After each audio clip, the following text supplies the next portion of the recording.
The scripture today is from Matthew 2, verses 1 through 12, page 2 in the New Testament in the Pew Bible. Hear the word of the Lord.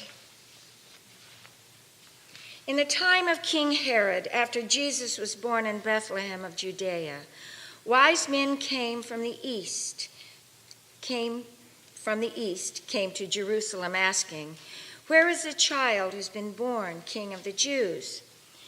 For we observed his star at the rising and have come to pay him homage."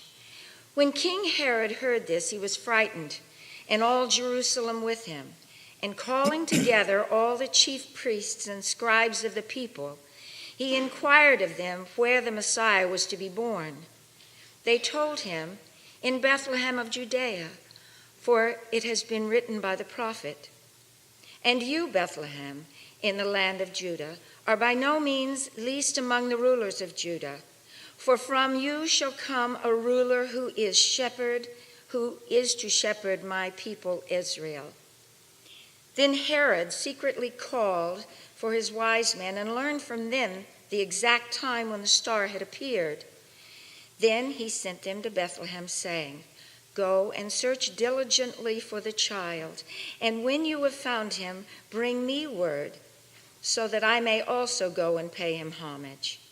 When they had heard the king, they set out, and there ahead of them went the star that they had seen at its rising, until it stopped over the place where the child was. When they saw the star had stopped, they were overwhelmed with joy. On entering the house, they saw the child with Mary, his mother, and they knelt down and paid him homage.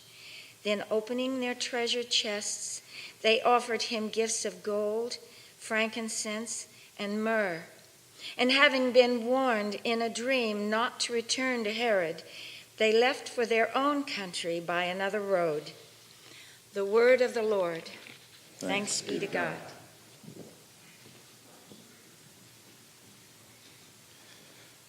Well, it was my 8th grade year, and I went to a camp near Tallahassee, Florida.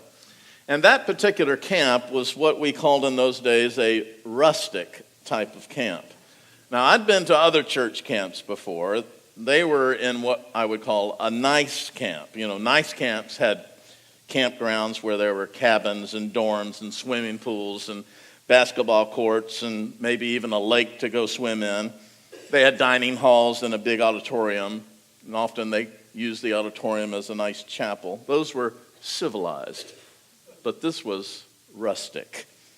It was not civilized.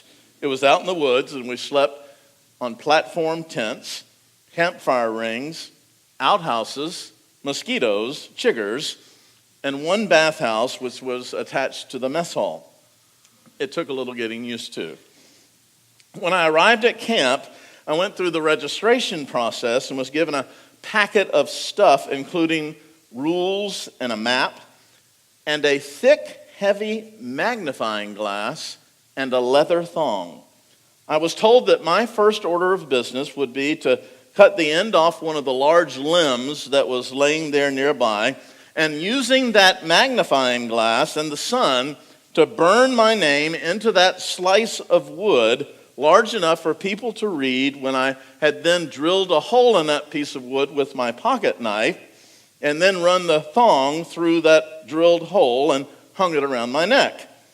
Now, I had no idea how I was going to do all of this, but I watched some of the other kids. It took me several tries, a few false starts, but eventually I mastered the technique of using that magnifying glass to focus the rays of the sun to a pinpoint of intense heat that could actually burn things. And as I and nearly every other camper that week came to learn, it was a great way to set things on fire. Now, my camp counselor for the week was an avid outdoorsman and a survivalist, and he explained to us how that magnifying glass was an absolute necessity in every wilderness survival kit.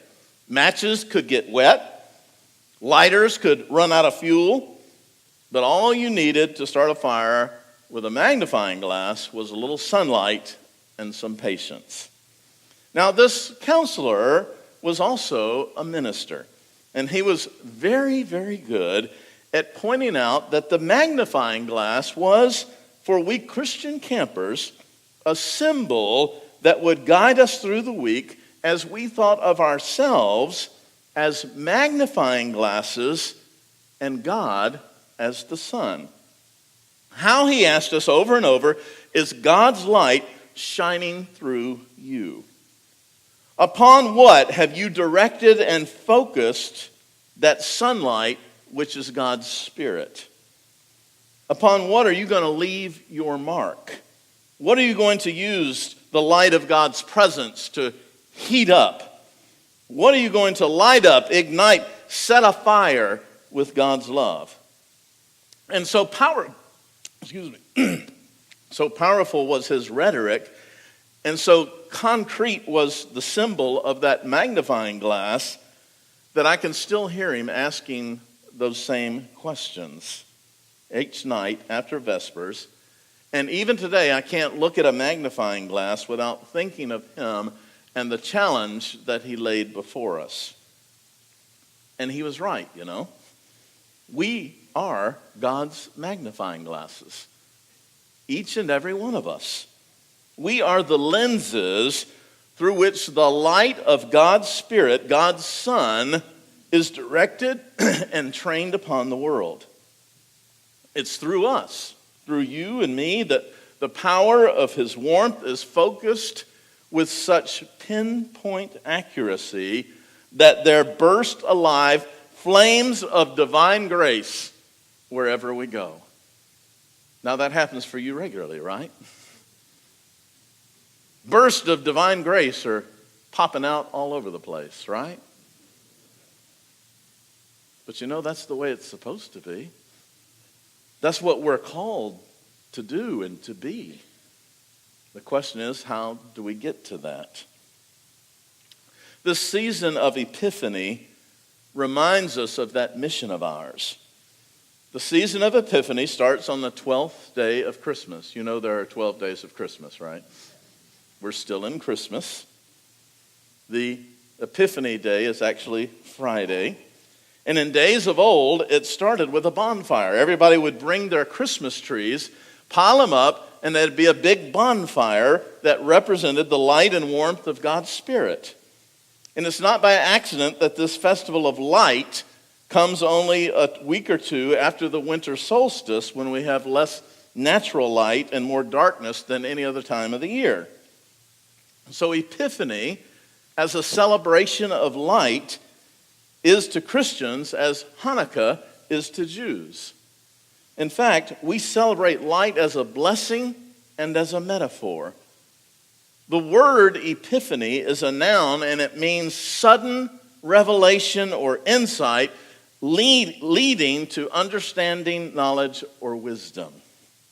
So light as illumination in real darkness and as illumination in mental or spiritual darkness is important in this coldest season on the Christian calendar. The Epiphany candles light the room the way Jesus Christ lights our lives and the way our lives are supposed to light the world. We are called to let the light of Christ shine through us the way that the light of the sun shines through that magnifying glass to spark a fire. We are called by God to allow the light of Jesus Christ to be magnified and focused in us so fiercely that the Spirit sparks enthusiastic fires of grace and love wherever we go. Wouldn't that be a great thing? You know, a lot of people make New Year's resolutions. Any of you ever made one? Have you made one this year? Most of those have to do with self-improvement, self-elevation, self-glorification. We say, I'm going to lose some weight this year. I'm going to quit smoking. I'm going to exercise. I'm going to learn this. I'm going to read that. The Christian calendar calls us to make one other resolution as well. And that resolution has nothing to do with us, but everything to do with others.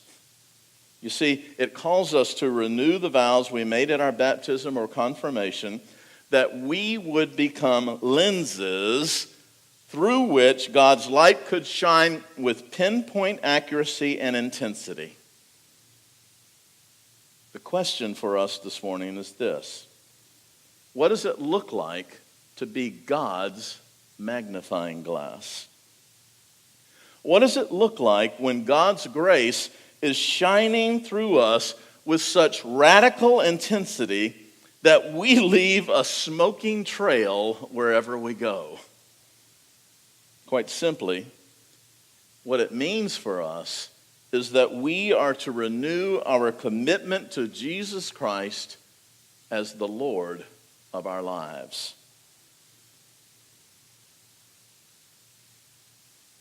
Do you understand what that means? Lord of your life means we take him seriously. Means we do what he says. We follow his instructions. We obey his commandments. And I hope you realize that for a whole lot of people who've never darkened the doors of this church or any other, you are probably the only Jesus that they will ever see. Do you know that? You are God's light shining for their life. It is your words and your actions that are as close to grace as they will ever see. And so the way that we treat them is as close to love and kindness as they will ever see or experience. So to declare Jesus as Lord is to take seriously the task of letting him shine through us, just as the sun shines through that magnifying glass. Now, what does that look like when it happens? What do we see when we see Jesus shining through the life of a Christian person?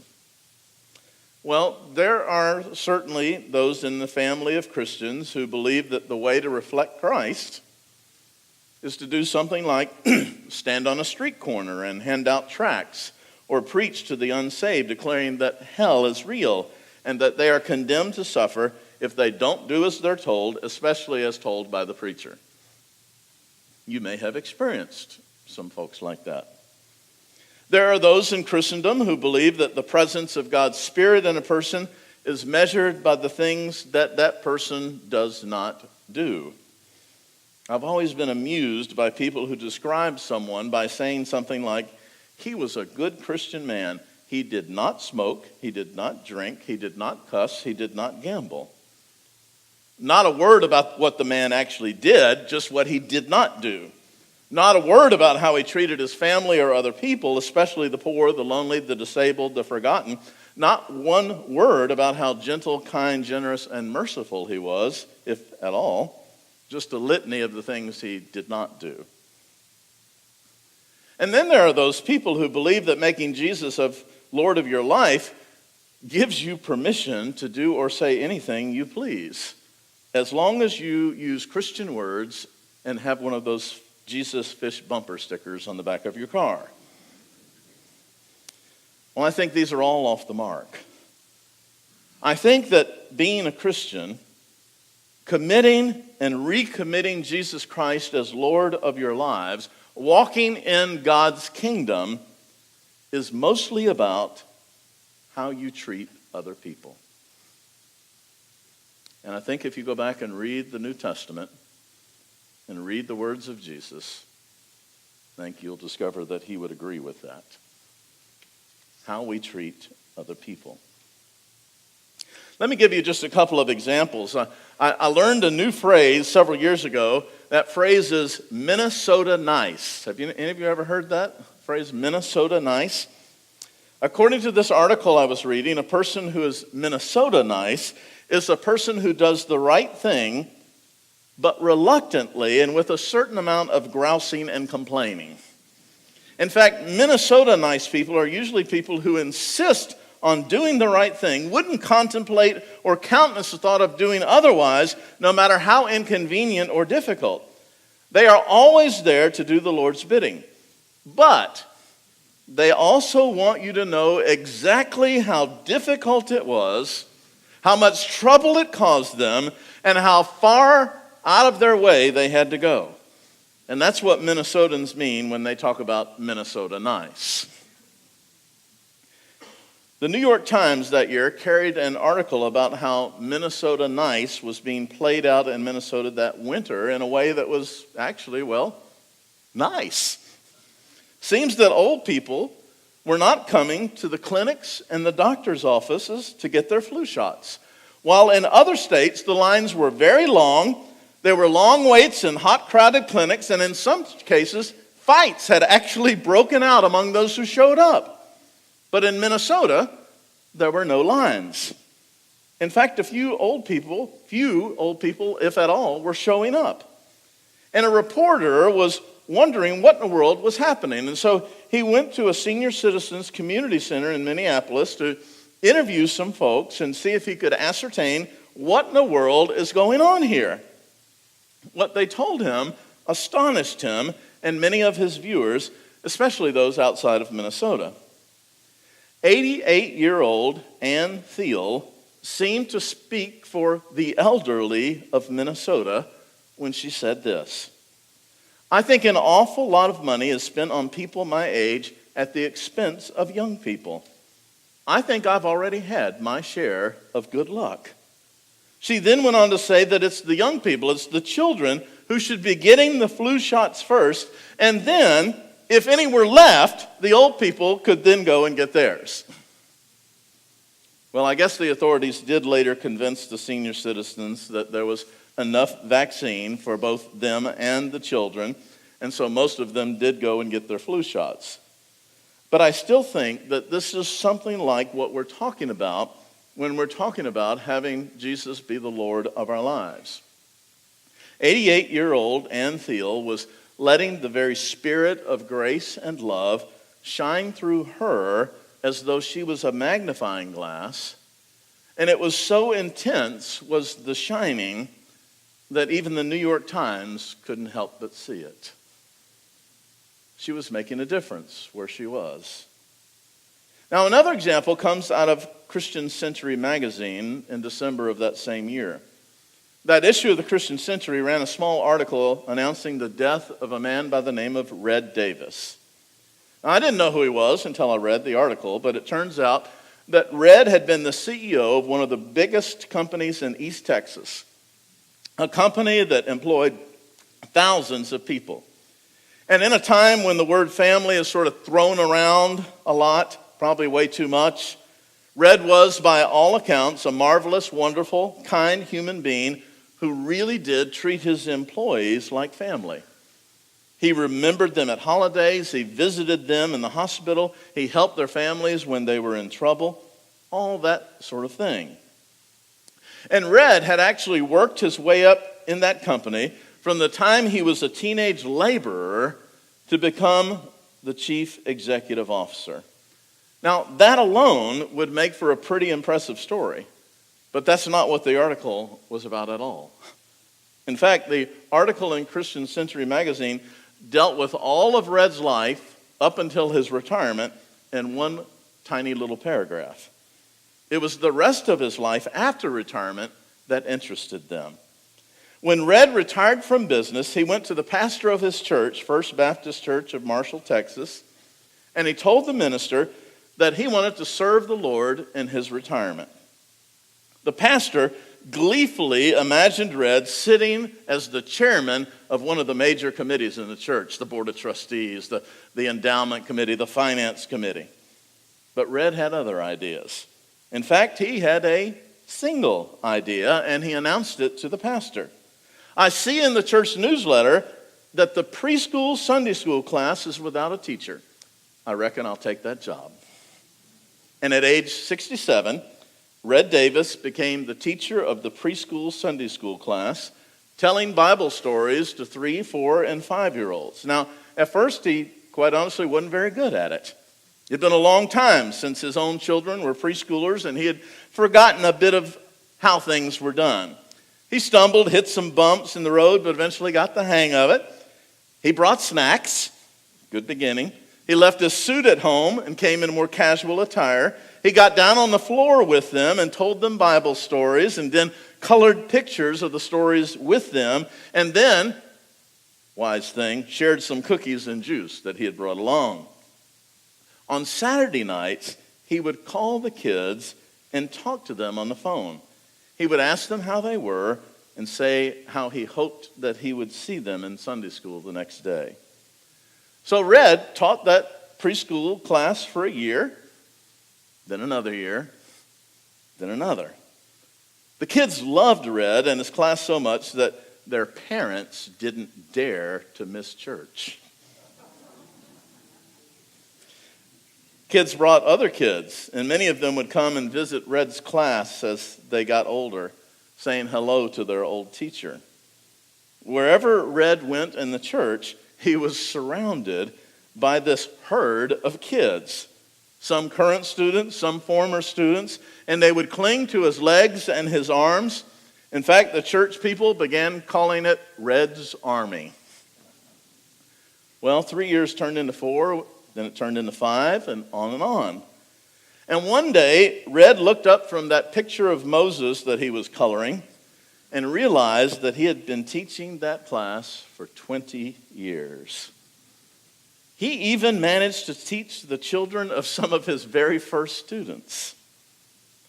At age 87, one night Red Davis died peacefully in his sleep.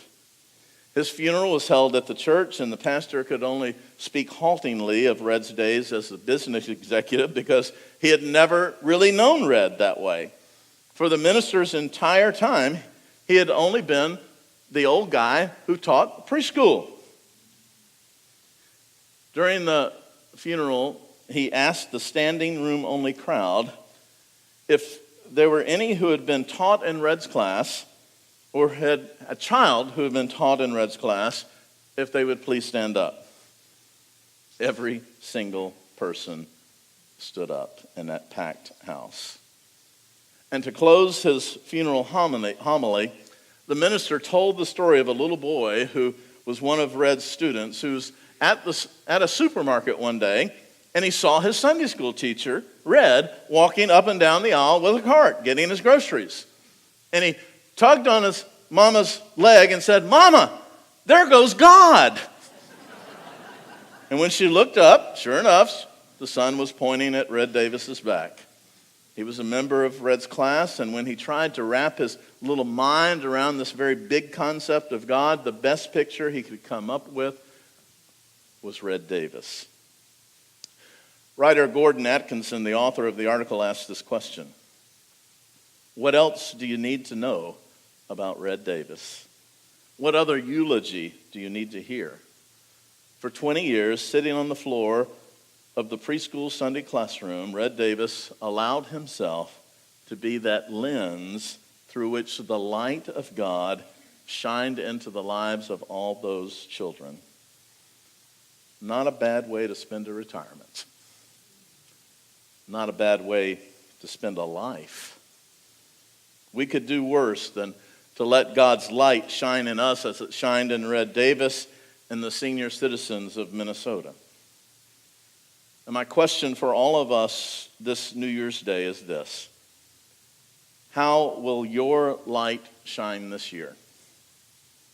In fact, where will you focus God's love through you, through your actions, so that the flame of divine grace will burst forth?